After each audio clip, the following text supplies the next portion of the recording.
नमस्कार दोस्तों, आप सबों का मेरे YouTube चैनल जय श्री राम पर स्वागत है। आज आपको बहुत ही ज्ञानवर्धक कहानी सुना रही हूँ। दोस्तों, एक बार भगवान शंकर कैलाश पर्वत पर बैठे थे। वहाँ माता पार्वती पहुँच जाती हैं और कहने लगती हैं, प्रभु मेरे मन में एक प्रश्न है, आप उसका उत्तर दे करके मेरे मन को संतुष्ट करने की कृपा करें। भगवान शिव कहते हैं कि ठीक है, तुम अपना प्रश्न बताओ, मैं तुम्हें तुम्हारे प्रश्न का उत्तर दे करके तुम्हें संतुष्ट करने का प्रयास करूँगा। तब माता पार्वती कहती हैं कि प्रभु मेरा प्रश्न है कि बाबा गरीब हो, पापा गरीब हो तो बेटा अमीर कैसे हो सकता है। वहीं भगवान शिव कहते हैं कि पार्वती तुम्हारा प्रश्न बहुत ही महत्वपूर्ण है और ज्ञानवर्धक है, इसलिए मैं तुम्हें तुम्हारे प्रश्न का उत्तर एक कहानी के माध्यम से देता हूँ। इसलिए मैं तुम्हें जब तक कहानी सुनाऊं, तुम कहानी को पूरा और मन से सुनना, क्योंकि आधी अधूरी कहानी सुनने से हमेशा आधा अधूरा ही ज्ञान प्राप्त होता है, जो जीवन में कभी काम नहीं आता। फिर माता कहती है कि हे प्रभु, मैं आपको वचन देती हूँ कि जब तक आप कहानी सुनाएंगे, मैं कहानी को पूरा और मन से सुनूंगी। आप कहानी सुनाना शुरू कीजिए। तो दोस्तों, कहानी शुरू करने से पहले आप सबों से अनुरोध है कि आप कहानी में खो जाएं। इससे पहले मेरे चैनल को सब्सक्राइब करें एवं ज़्यादा से ज़्यादा शेयर करें। तो आइए कहानी शुरू करते हैं। भगवान शिव कहते हैं कि हे पार्वती, बहुत पहले की बात है, एक गांव में एक बूढ़ा और बुढ़िया रहते थे। यदि उनके पास कोई भी गरीब भीख मांगने आता था तो वह उसे गाली देकर भगा देते थे। वहीं भिखारी बद्दुआ देकर चला जाता था। समय धीरे धीरे गुजरता चला गया और बूढ़ा और बूढ़ी गरीबी में समय गुजारते रहे। एक दिन बूढ़ा और बूढ़ी बीमार पड़ गए। तब उसने अपने लड़के को बुलाया और कहा कि द्वार पर जब भी कोई भिखारी आ जाए तो उसे रोटी भी मत खिलाना। यदि तुम रोटी खिलाओगे तो घर में अन्न कम हो जाएगा और ऐसा करने से तुम और भी गरीब हो जाओगे। कुछ समय के बाद बूढ़ा और बुढ़िया की मृत्यु हो गई। वहीं बूढ़ा और बूढ़ी की मृत्यु होने के बाद उसके बेटे बहू ने भी वही काम किया जो उसके माता पिता ने किया। कभी किसी भिखारी को भीख नहीं दी। गरीबों में समय काटते काटते बूढ़ा हो गया।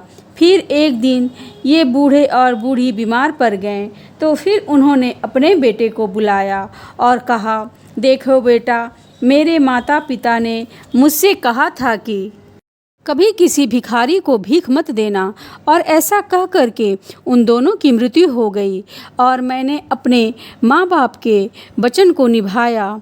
गरीबी में समय काटा पर किसी भिखारी को भीख नहीं दी और अब हमारा समय निकट है, इसलिए तुमसे कहना चाहता हूँ कि कभी भी किसी भिखारी को भीख मत देना। ऐसा कहने के बाद फिर इन दोनों बूढ़ा और बुढ़िया की भी मृत्यु हो गई। भगवान शिव कहते हैं कि हे पार्वती, अब आगे की घटना सुनाता हूँ, ध्यानपूर्वक सुनो। मैं जिस गरीब बूढ़ा और बुढ़िया की बात कर रहा हूँ उसकी तो मृत्यु हो गई, लेकिन उसका एक बेटा था। उसका नाम चतुर था। जब चतुर के माँ बाप की मृत्यु हुई उस समय चतुर बहुत ही छोटा था। वहीं बहुत छोटे उम्र में ही चतुर की नौकरी करनी पड़ी। गांव के कुछ दयालु लोगों ने चतुर की मदद करनी चाहिए, परंतु स्वाभिमानी चतुर को भी मंजूर नहीं था। उसे किसी की दया नहीं चाहिए थी और चतुर वहां पर एक आदमी के यहाँ पर गया और उससे नौकरी के लिए बोला। उस आदमी ने 1 रुपया सालाना पर चतुर को रख लिया। वहीं नौकरी मिल जाने से चतुर बहुत खुश था, क्योंकि वह अपने पाँव पर खड़ा हो गया था। खाने पीने और कपड़े के अलावा पर्स में 1 रुपया की मजदूरी करके चतुर को बहुत खुशी हुआ और उसने संतोष की सांस ली। भगवान शिव कहते हैं कि हे पार्वती, चतुर खूब लगन लगाकर काम करने लगा। उसके मालिक उससे बहुत खुश रहते थे। इस प्रकार प्यार से समय बीतने लगा। 3 वर्ष बीत गए। फिर चतुर को अपने गांव की मित्रों की याद आने लगी। फिर एक दिन चतुर ने अपने मालिक से अपने मेहनत के 3 पैसे लिए और अपने गांव की ओर चल पड़ा। वहीं उसने कुछ महीने की छुट्टी ले ली थी। वहीं जब चतुर अपने गांव वापस जा रहा था, रास्ते में उसे एक बूढ़ा मिला। उसने चतुर को देखकर गिड़गिड़ा कर बोला, सुनो बेटा, मैं कई दिनों से भूखा हूँ, मुझे कुछ खाने के लिए दे दो, नहीं तो मैं भूखा मर जाऊँगा। वही बूढ़े की बात सुन करके चतुर ने बहुत ही नीचे स्वर में कहा, मेरे पास खाने की कोई वस्तु नहीं है, मेरे पास सिर्फ मेरी कमाई के 3 पैसे हैं, यही ले लो और कुछ खरीद कर खा लो। फिर चतुर ने अपने जेब से 3 पैसे निकालकर उस गरीब बूढ़े को दे दिया। वहीं चतुर ने जैसे ही अपना पाँव आगे बढ़ाना चाहा, चतुर ने देखा कि उस बूढ़े के चेहरे पर बड़े बड़े मूंछें निकल आईं। फिर तो ऐसा नज़ारा देख करके चतुर के होश उड़ गए और वह पीपल के पत्ते की तरह थर थर काँपने लगा। वहीं चतुर को भयभीत देख करके उस आदमी ने कहा, डरते क्यों हो? आदमी को हिम्मत से काम लेना चाहिए। मैं तुम्हारे दया की भावना से बहुत ही खुश हूँ। तुमने बिना लोभ किए मुझे अपनी पूरी कमाई के पैसे दे दिए, इसलिए मैं भी तुम्हें 3 पैसे की जगह 3 चीज़ें देना चाहता हूँ। आओ मेरे साथ चलो, क्योंकि जो त्याग तुमने किया है, त्याग करना बहुत ही बड़ी बात होती है और जो भी त्याग करता है वह जीवन में कभी गरीब नहीं रहता। भगवान शिव कहते हैं कि हे पार्वती। वही चतुर डरते डरते वह आदमी के साथ चलने लगा। फिर उस बूढ़े जादूगर ने अपने घर से ला करके एक सारंगी दी और बोला कि इसे तुम जैसे ही बजाओगे लोग नाचने लगेंगे, और एक तीर धनुष देकर कहा कि तुम जिस पर भी निशाना लगाओगे वह खाली नहीं जाएगा और तीर भी लौटकर तुम्हारे पास आ जाएगा।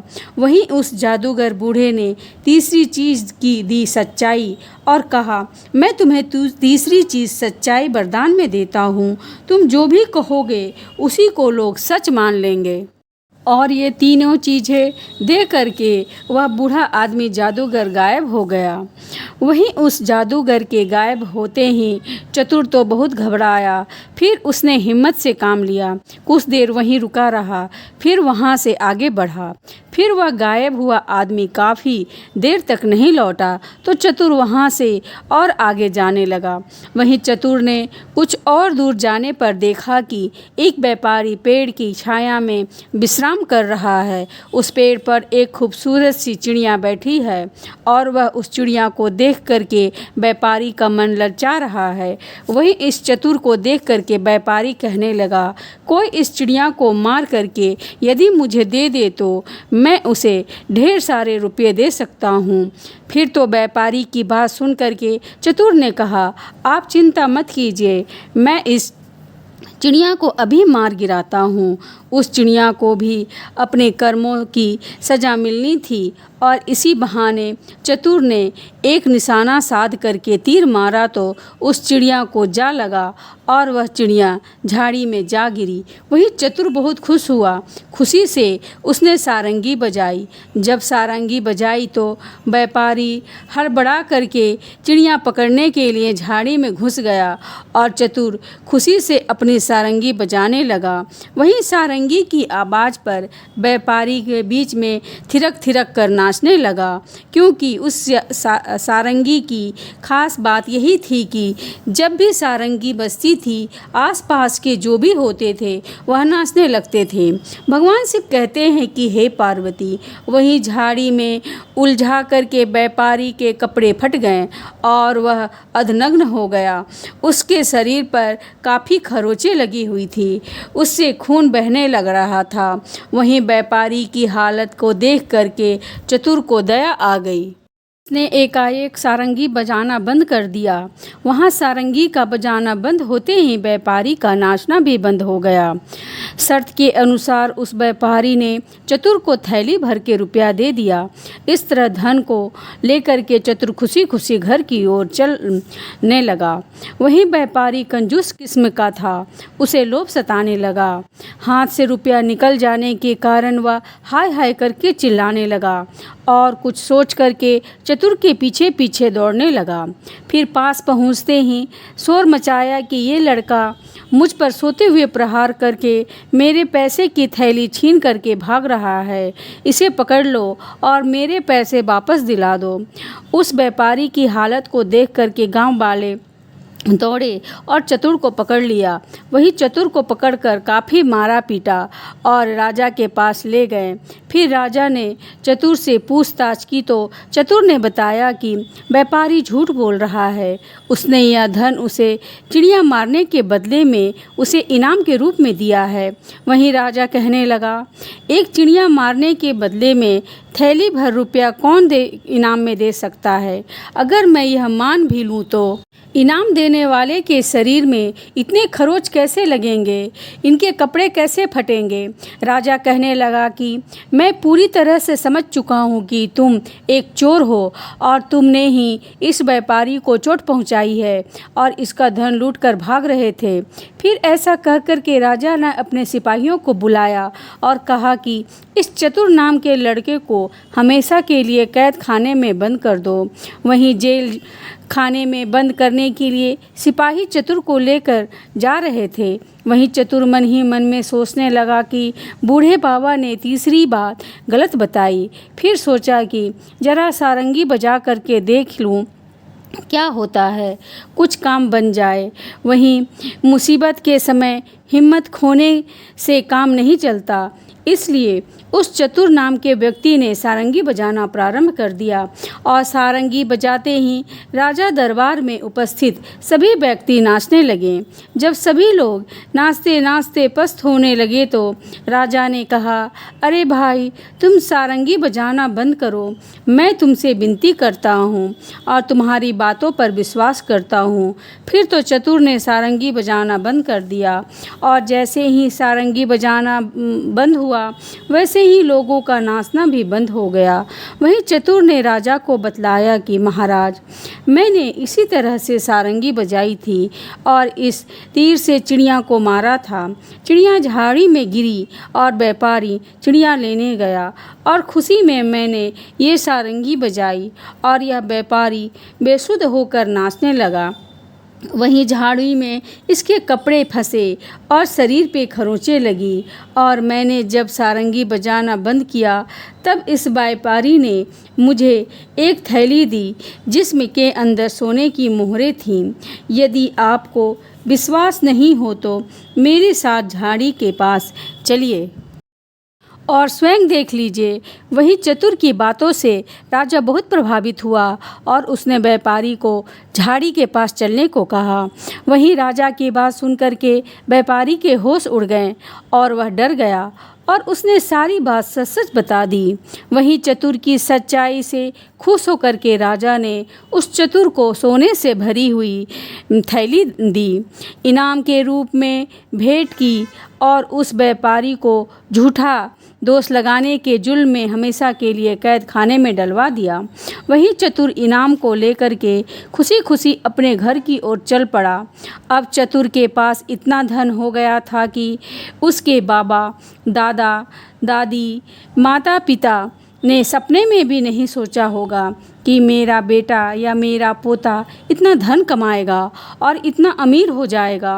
वहीं भगवान शिव कहते हैं कि हे पार्वती, तुम्हारा प्रश्न था कि बाबा गरीब हो, पापा गरीब हो तो बेटा अमीर कैसे हो सकता है। तो समझ लो, जो व्यक्ति त्याग करता है उसे त्याग का फल अवश्य मिलता है और त्याग करने वाला कभी गरीब नहीं रहता, वह जीवन भर सुख भोगता है। जिस तरह चतुर के बाबा ने त्याग नहीं किया, पापा ने त्याग नहीं किया, इसलिए वह गरीब रहे, मगर चतुर ने त्याग किया, वह इस तरह से अमीर हो गया। इसलिए हर इंसान को जीवन में त्याग की भावना रखनी चाहिए। जो जीवन में त्याग की भावना रखता है वह जीवन भर सुखी रहता है। फिर तो माता पार्वती कहती हैं कि प्रभु, वास्तव में कहानी सुन करके मेरा मन प्रफुल्लित हो गया। इंसान को जीवन में त्याग अवश्य करना चाहिए, तभी उसे सुख की प्राप्ति होती है। तो दोस्तों, अगर आपको यह कहानी अच्छी लगी हो तो कमेंट बॉक्स पे जय श्री राम अवश्य लिखें। हर हर महादेव। जय